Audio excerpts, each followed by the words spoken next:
Welcome to Minto Money, where we don't just talk about money, we uncover how money actually works financially. Have you ever wondered why you can earn more, but still somehow feel like you're getting nowhere financially? Why do companies make their products feel impossible to resist? Why does a $10 monthly payment feel harmless, while hundreds of dollars quietly disappear from your account every year? And why do some of the world's biggest businesses know exactly how to make you come back again and again? Today, we're going behind the scenes. We're going to look at the psychology, business strategies, pricing tricks, subscriptions, advertising, upgrades, and habits that can influence how you spend your money, often without you even realizing it. This isn't about saying companies are evil. It's about understanding how the game works. Because once you understand the strategy, you become much harder to manipulate. So welcome to Minto Money. Let's uncover what they're not telling you. Think about the last time you bought something you didn't really need. Maybe it was a coffee every morning, a food delivery order after work, a subscription you barely use, or a product you bought simply because it became part of your routine. The interesting part is this. You don't have to be convinced to buy something every single time, if the company can convince you to make buying it a habit. And this is where business gets interesting. Companies care about more than one sale. They care about customer lifetime value, essentially how much revenue an average customer can generate over the entire relationship. Imagine a coffee shop. If you buy one $5 coffee, you're worth $5 to that business. But if you come back 5 times a week for years, you're no longer a $5 customer. You're potentially worth thousands of dollars over time. That's why businesses invest heavily in convenience, loyalty programs, subscriptions, personalized recommendations, rewards, and consistent customer experiences. They're not necessarily doing something wrong. They're doing what successful businesses are designed to do: increase repeat purchases and retain customers. And that's where the consumer needs to pay attention. Because a single $5 decision feels almost irrelevant. But $5 repeated hundreds of times is a completely different financial decision. The real question isn't, can I afford this today? It's, what happens if this becomes normal? Because sometimes the most expensive purchases aren't the ones that shock you. They're the ones you stop noticing. And once a company turns a purchase into a habit, the next question is how they make even expensive purchases feel affordable. Here's where the game gets more subtle. Imagine you're standing in an American car dealership. You see a car worth $40,000. That number feels big. But then the salesperson says, you can drive it home for just $600 a month. Suddenly, the same car feels much more affordable. Nothing about the car changed, only the way the price was presented changed. This is why businesses pay so much attention to pricing psychology. A monthly payment can make a large purchase easier for your brain to process because you're comparing one recurring expense against your monthly income, not thinking about the full financial commitment. And this isn't limited to cars. You see it with phones, furniture, electronics, appliances, education, and buy now, pay later services. The problem isn't financing itself. Financing can be useful when it helps you acquire something productive or manage cash flow responsibly. The problem begins when you focus only on, can I afford the monthly payment? Instead of asking, what will this actually cost me? Because the real cost can include interest, fees, longer repayment periods, and the opportunity cost of having that money tied up in payments. And there's another psychological effect. When you have several small monthly payments, each one can feel harmless. $50 here, $100 there, $300 somewhere else. But your future income doesn't care how small each payment feels. Those commitments still come out of your paycheck. And here's the business lesson. Companies have an incentive to reduce the psychological pain of paying. Because when the price feels easier, people often become more willing to buy. So before you ask, can I afford the payment? Ask something more important. If I couldn't finance this, would I still think it was worth buying? Because sometimes the monthly payment doesn't make something affordable. It simply makes an expensive decision easier to say yes to. If you're not paying for the product, what exactly is the company making money from? Think about your phone. You open an app for free, you watch videos for free, you search for information for free, you communicate with people for free. It feels like you're getting something for nothing. But from a business perspective, free doesn't mean there is no economic value.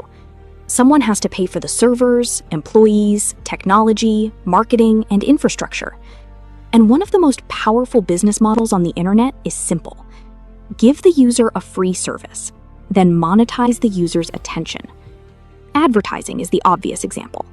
A platform can attract millions of users without charging them directly, then sell advertising opportunities to businesses that want access to those users.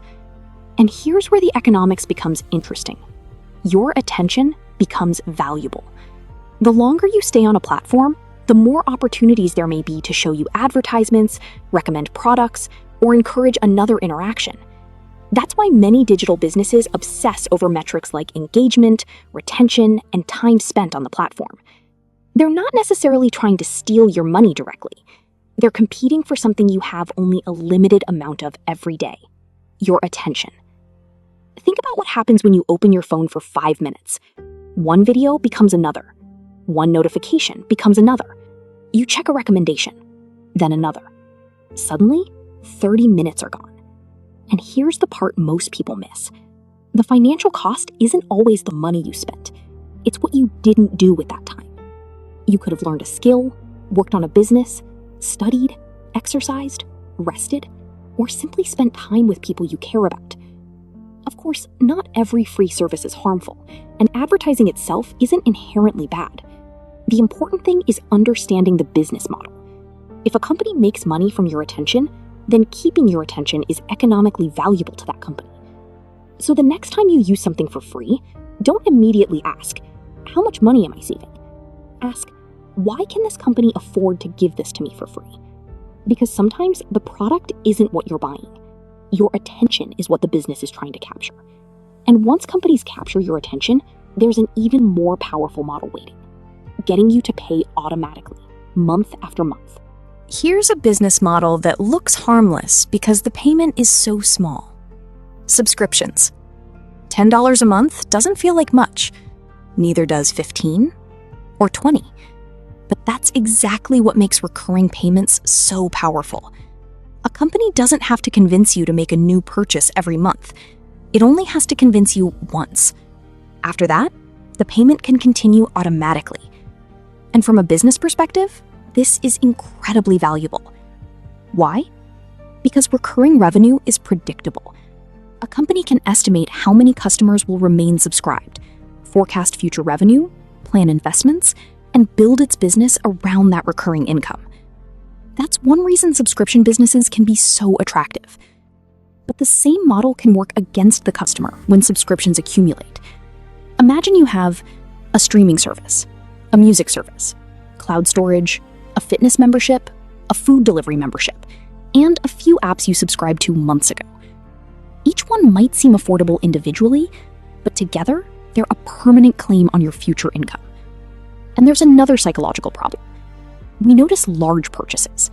We often ignore small recurring ones. You remember spending $1,000 on a laptop, but you may barely notice another $10 leaving your account every month. That's where inertia becomes important. Canceling a service requires you to notice it, decide you don't need it, find the cancellation option, and actually take action. Doing nothing is easier, and businesses understand that. That's why customer retention is such an important business metric. But let's be clear, subscriptions aren't automatically bad. If you use a service regularly and it provides more value than it costs, the subscription can be completely rational. The problem is paying for something simply because you've forgotten to question it. So once every few months, look at your recurring expenses and ask, if I were offered this subscription today, would I buy it again? If the answer was no, why are you still paying? Because the most dangerous expense isn't always the one that feels expensive. Sometimes it's the one that's so small that you stop noticing it. And businesses know something even more interesting. A discount can make you spend even more. Here's a strange thing about shopping. Sometimes the easiest way to make you spend more money is to tell you that you're saving money. Imagine you walk into a store planning to spend $50. Then you see an offer. Spend $100 and save $20. Now you're standing there with another $50 worth of products in your cart, trying to justify the purchase because you're supposedly getting a deal. But look at what actually happened. You didn't save $20. You spent $50 you never planned to spend. This is where business psychology becomes powerful. One concept is called anchoring. When you're shown a higher original price before a discounted price, that original number can influence how attractive the new price feels. A $200 product marked down to $120 can feel like a bargain, even if you never intended to spend $120 in the first place. And companies use more than simple discounts. They use bundles, limited time offers, free shipping thresholds, loyalty rewards, buy two, get one. Each strategy can change the question in your head. Instead of asking, do I actually need this? You start asking, how much am I saving? And those are completely different questions. Take free shipping. You need a $25 product. Then the website tells you, add another $15 to unlock free shipping. Suddenly, you're searching for something else to buy. You just spent an additional $15 to avoid a shipping fee. The business has increased the size of your order, and that's the key business concept: average order value. Companies constantly look for ways to increase how much customers spend per transaction. That doesn't mean every discount is a scam. Sometimes a genuine discount is genuinely useful. The problem is when the discount becomes the reason you buy something you didn't need. So next time you see a sale, don't ask, how much am I saving? Ask, if there were no discount, would I still buy this? If the answer is no, then the discount isn't saving you money. It's convincing you to spend it. And once companies convince you that what you already own isn't good enough, the next sale becomes even easier. Now comes one of the most profitable ideas in modern consumer business. Convince people that what they already own is no longer good enough. Your phone still works, your laptop still works, your car still runs, your clothes are still perfectly wearable. But suddenly, there's a newer version. A better camera, a faster processor, a redesigned body, a new feature, a new model. And marketing starts creating a very subtle question in your mind. Am I falling behind? This is where businesses take advantage of something completely human: our desire for improvement and status. And to be fair, not every upgrade is unnecessary.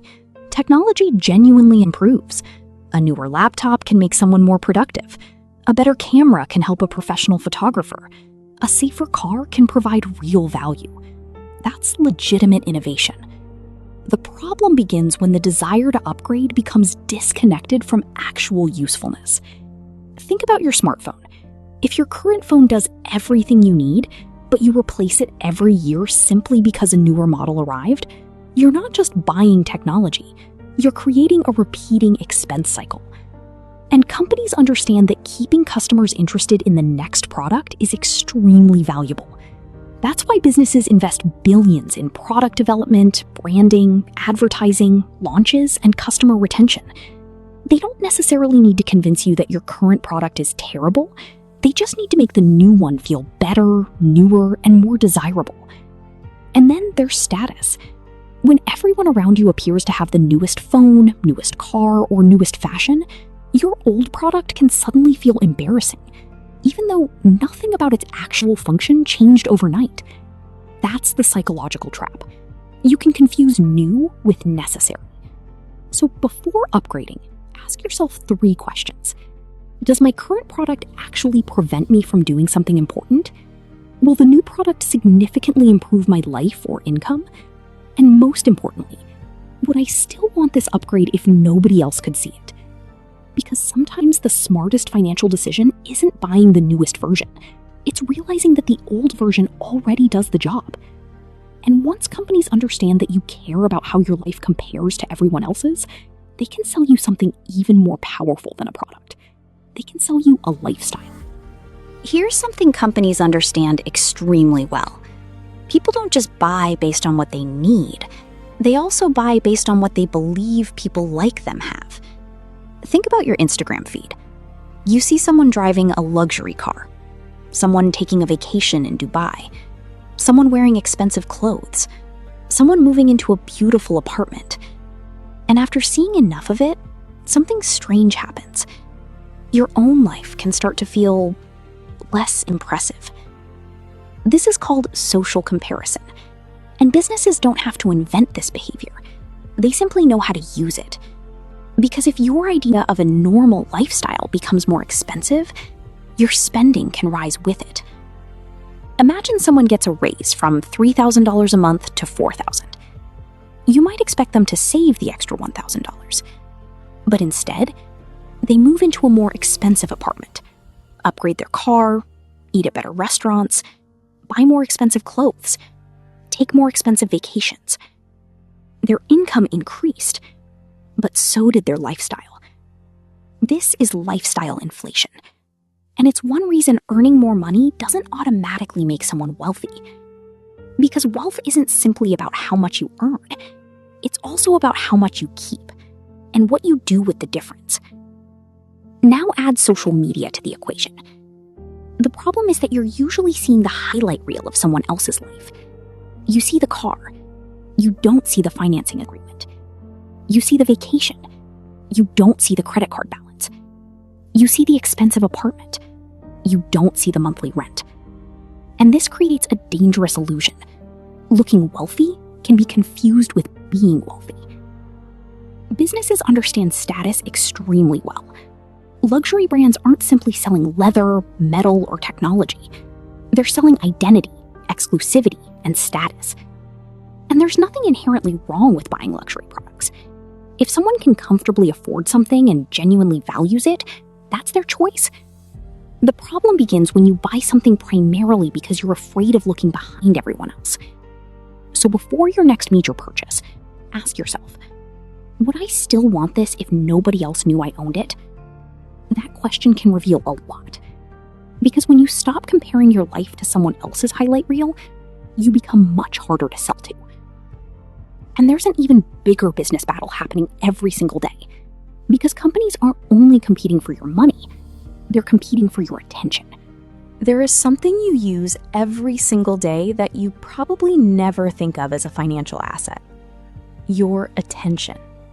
You have a limited amount of it, and thousands of companies are competing for it. Think about what happens when you open your phone. You check one notification, then a video, then another recommendation, then a message. You tell yourself you'll spend 5 minutes, and suddenly 30 minutes are gone. That isn't an accident in the sense that every individual action is random.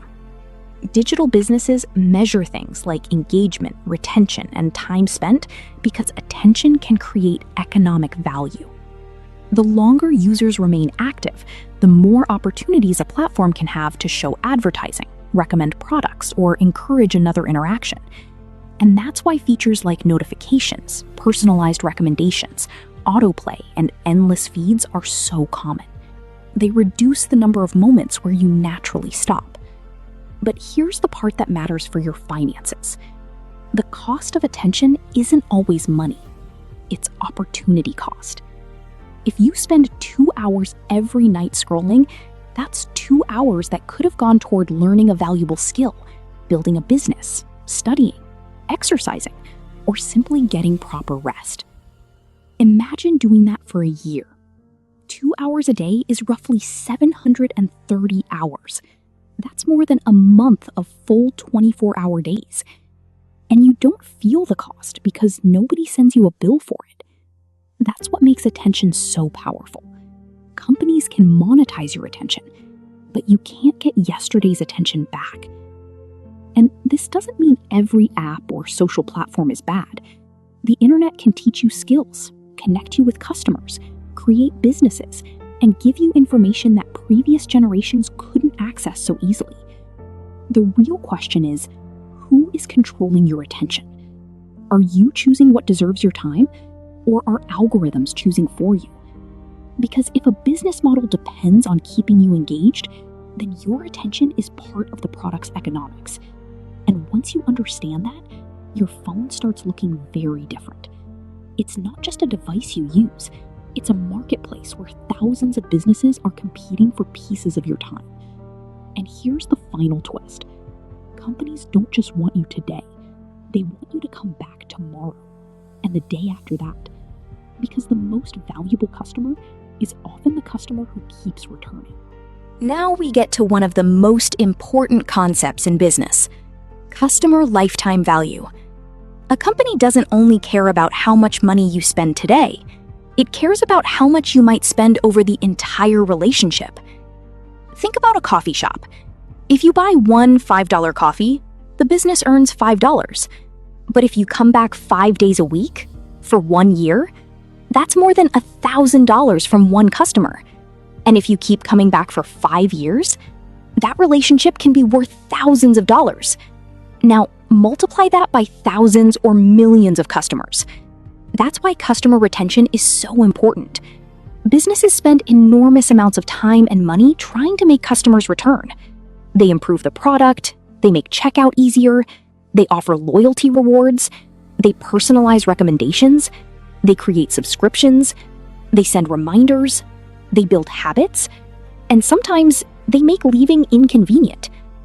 From the company's perspective, this makes perfect business sense. A loyal customer can be more valuable than constantly finding completely new customers. But here's where you need to understand the other side of the equation. The company is optimizing your lifetime value to them. You should also be optimizing your lifetime value to yourself. Think about every recurring purchase you've made over the last few years. Coffee, food delivery, subscriptions, upgrades, shopping, entertainment.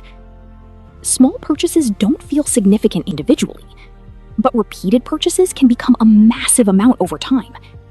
And this is one of the biggest differences between revenue and wealth. A company wants revenue to keep coming in. You want your money to create something that improves your future. That could mean an emergency fund, education, a business, investments, or simply reducing unnecessary debt. So the next time a company asks you to become a loyal customer, don't automatically think, is this a good deal? Think, is this relationship actually good for me? Because loyalty is valuable, but loyalty without thinking can become expensive. And now we've reached the most important part of this entire video. The solution isn't to hate companies. It isn't to stop buying things. And it definitely isn't to believe every business is secretly trying to make you poor. The solution is to understand the game. Because once you understand how the game works, you can finally start playing it for yourself. So, after everything we've seen, here's the uncomfortable truth. Companies aren't the enemy. They're doing what businesses are supposed to do. They want more customers, more sales, more repeat purchases, more revenue. They study psychology, pricing, advertising, subscriptions, and customer behavior because understanding consumers is part of building a successful business. The problem starts when you understand their strategy less than they understand your behavior. So, what can you actually do? First, stop asking only, can I afford the monthly payment? Ask, what is the total cost? A small monthly payment can still become an expensive long-term commitment. Second, separate needs from wants. Before buying something, ask, would I still buy this if there were no discount? If the answer is no, maybe the discount isn't saving you money. Maybe it's creating the purchase. Third, review your recurring expenses. Look at every subscription, membership, installment, and automatic payment. And ask one simple question. If I had to sign up for this again today, would I? If not, cancel it. Fourth, don't upgrade simply because something newer exists. Technology should improve your life, not constantly increase your expenses. If your current phone works, your current laptop works, and your current car gets you where you need to go, new isn't automatically better. And finally, protect your attention. Because money can be earned again, but time cannot. Every hour you spend scrolling, shopping, comparing yourself to strangers, or chasing the next thing is an hour you can't invest somewhere else. A skill, a business, your education, your health, your relationships, your future. And this is the biggest lesson. The goal isn't to stop spending. Spending money is part of life. The goal is to make sure your money is working toward the life you actually want. Companies will always optimize for their bottom line. That's business. Your responsibility is to optimize for your future.